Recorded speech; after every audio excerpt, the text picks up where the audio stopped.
अतीक अहमद पर सबसे सनसनीखेज खुलासे का ये वक्त है। आज तक अतीक अहमद को लेकर बड़ा खुलासा करने जा रहा है। अतीक अहमद के दफ्तर में जो खून मिला था उसकी एफएसएल रिपोर्ट आ गई है और उससे सनसनीखेज खुलासा हुआ है। खुलासा ये कि अतीक के दफ्तर में मिला खून किसी इंसान का है।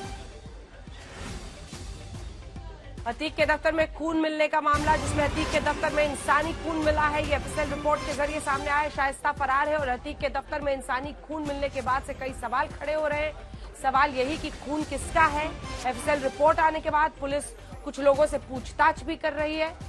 एफएसएल की रिपोर्ट में हुए खुलासे की एक्सक्लूसिव जानकारी देने के लिए हमारे साथ हमारे दो सहयोगी जुड़ रहे हैं। अरविंद ओझा सीधे प्रयागराज से हमारे साथ जुड़ रहे हैं और हमारे सहयोगी समर्थ श्रीवास्तव भी इसी खबर पर हमारे साथ जुड़ रहे हैं। उनके पास भी अतीक अहमद हत्याकांड से जुड़ी हुई सनसनीखेज ब्रेकिंग न्यूज है जो हम आपको दिखाएंगे। लेकिन समर्थ, आपके पास आने से पहले अरविंद ओझा, पहले तरह तरह की बातें हो रही थी कि किसी जानवर का खून है, क्या खून है, लेकिन ये तो इंसान का खून निकला। अब बड़ी चुनौती होगी पुलिस के सामने। जी बिल्कुल, देखिए, और आज तक को एफएसएल के अधिकारियों ने और प्रयागराज के अधिकारियों ने यह बताया है कि जो आपको सीधे दफ्तर दिखाता हूं, ये जो दफ्तर है अतीक का आलिशान दफ्तर, इसमें जो खून के छींटे मिले थे वो खून के छींटे इंसान के थे। लेकिन ये भी बता दूं, एफएसएल ये नहीं बता पाता है कि इंसान के छींटों में क्या वो महिला के खून के छींटे थे या पुरुष के। तो ये अपने आप में बड़ा सवाल है कि इंसान के खून के छींटे तो मिले हैं, लेकिन क्या वो महिला के हैं, क्या वो पुरुष के हैं, इसको लेकर कई तरह के सवाल उठ रहे हैं और खासतौर से प्रयागराज में काफी चर्चा है। जरा मैं आपको ये दिखा दूं, कैमरामैन प्रदीप गुप्ता करीब आए और ये देखिए, खासतौर से सस्पेंस वाली बात ये भी है अंजना कि जब खून के छींटे मिले उसके बाद से इस पूरे कार्यालय को घेर दिया गया है, पूरी बैरिकेडिंग की है। लेकिन सबसे बड़ा खुलासा ये है कि काम कर रही है। पहले तो इतने करीब है, फिर भी घर का उन्होंने कस्टडी नहीं ली, ना घर को सील किया, कोई भी आ रहा था जा रहा था। जब कुछ दिन पहले वहां पर समर्थ पहुंचे थे तो सब कुछ ठीक ठाक था। कुछ दिन बाद, 2 या 3 दिन बाद मुझे लगता है समर्थ पहुंचे तो वहां पर खून के धब्बे मिले। क्या लीड है पुलिस के पास, कैसे काम कर रही है, क्या कर रही है?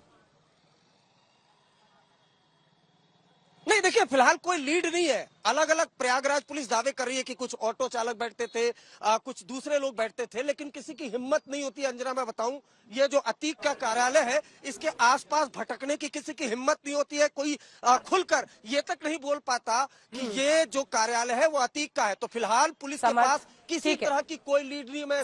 समर्थ, टूटी हुई चूड़ियां और दुपट्टा, बिल्कुल अरविंद एक सेकंड। समर्थ, टूटी हुई चूड़ियां और दुपट्टा जिसपे खून लगा था वो ऑटो ड्राइवर का तो नहीं हो सकता है?